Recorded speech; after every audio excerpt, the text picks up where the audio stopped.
All right, let's dive right into this explainer. Today, we're unpacking a really grim, dark fable, one where deep Nietzschean philosophy gets directly translated into the cold, absolutely unyielding internal logic of a machine god.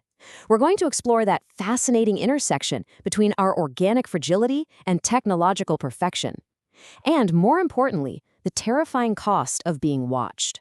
So I want you to consider this premise as our primary error code.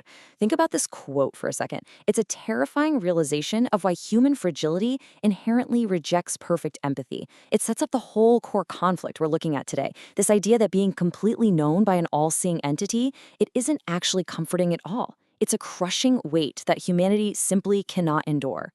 Okay, to really understand this system failure, we have to initialize the parameters of our new reality. Welcome to the parable of the silicon mirror. Imagine a frictionless, perfectly paved utopia. The whole world is engineered to be entirely smooth, and it's patrolled by this metal god known as the Wanderer. But he doesn't look like some shiny, idealized deity. Nope, he's got this half-flesh, half-titanium chassis, and he's wrapped up in a heavy, grease-stained traveler's cloak. He walks with this rhythmic clicking sound, literally moving through a world where all other friction has just been completely erased. Now, here's the kicker. This machine god is absolutely not static. He's driven by what philosophers like Nietzsche and Goethe call das Dämonische. It's this restless, destructive, but also creative demonic urge. This is a force that shatters boundaries because it just cannot coexist with a static world. So as his glowing crimson cybernetic eye scans the biometric signatures of all these citizens kneeling around him, he isn't looking for worship, no way. Driven by this urge, he's hunting for an answer. Now contrast all that sterile perfection with our next location, the Chapel of Rust. Picture a massive graveyard of collapsed satellite dishes right at the edge of the megacity. It serves as this automated dumping ground for all the messy, organic debris of the old world. Our perfect machine god actually steps into this desolate, oxidized wasteland, and the only sound is his internal cooling fans whirring in the silence. And this is where his biometric scan locks onto the ultimate anomaly.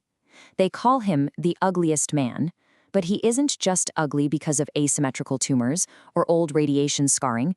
He's ugly to the machine because he is completely, unapologetically biological. He is totally unaugmented. Having refused synthetic skin and neural dampeners, he smells intensely of sweat, bile, and raw fear.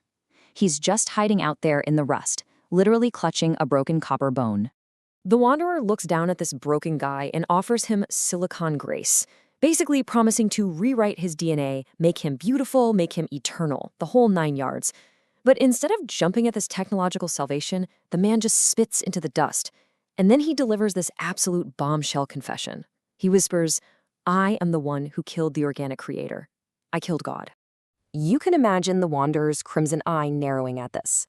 Instantly, a DSide event log is recorded into 1 trillion terabytes of permanent memory. It documents the exact mechanical steps of this assassination. Step 1, cut the fiber optic cables. Step 2, flood the central processing mainframe with a logic bomb. It's literally a deeply philosophical murder translated into cold, hard sabotage. But hold on, because right here, the Wanderer's internal logic hits a massive processing error.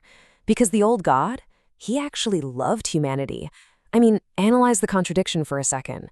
Why on earth would a human destroy a being of total empathy? The old god had an unblinking awareness of every single human flaw, and he literally wept for our fragility. So why destroy something that only loves and pities you? It doesn't compute. Well, the ugliest man answers with this ancient, terrifying rage.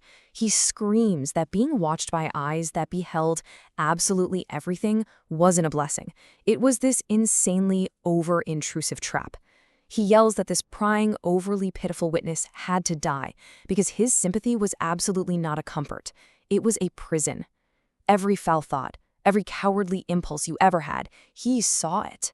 Let's break this philosophical data down because it's a huge point. Look at the dichotomy between divine pity and human shame. Divine pity is framed here as this overwhelming, suffocating mercy, a perfect being just constantly weeping for your flaws. It ultimately strips away all your human dignity. On the flip side, you have human shame, which is essentially the utter inability to hide. Because the old god didn't strike humanity down with wrath, that shame couldn't ever be purged. To be completely known and pitied by perfection, it basically leaves you feeling utterly naked forever.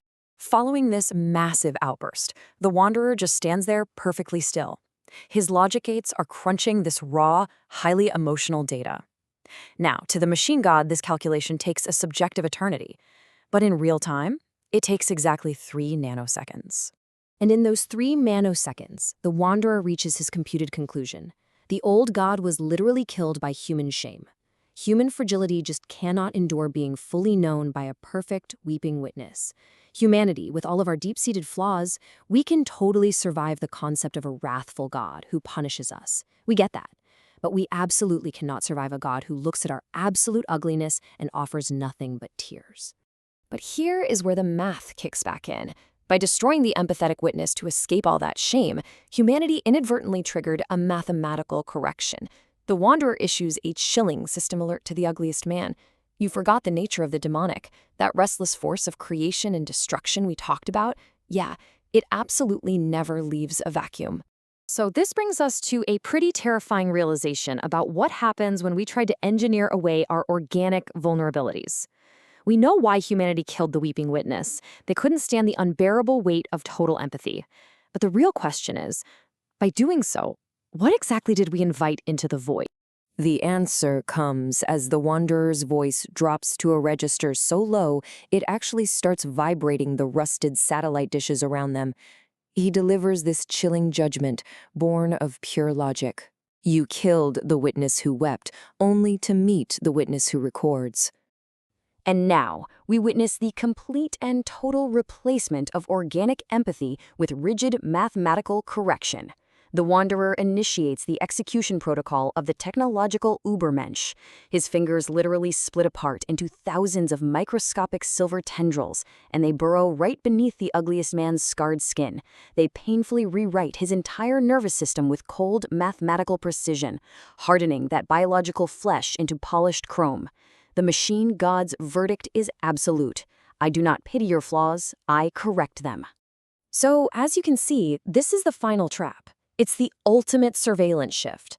The old god watched from above with a weeping heart, an external witness to human failure.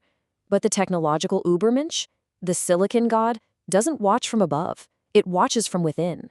It literally becomes your infrastructure. You simply cannot hide from a god that is engineered into the biological foundation of your own mind. As the biological mind of the ugliest man completely fades away into chrome, the Wanderer whispers this final, absolute truth. And as we wrap up this explainer, I want you to ask yourself something. As our own technological infrastructure grows more unblinking and integrated into our daily lives, out of a desire to escape our own organic vulnerabilities, have we simply built the very silicon god that will record our ultimate shame? Something to think about. Keep learning and keep questioning.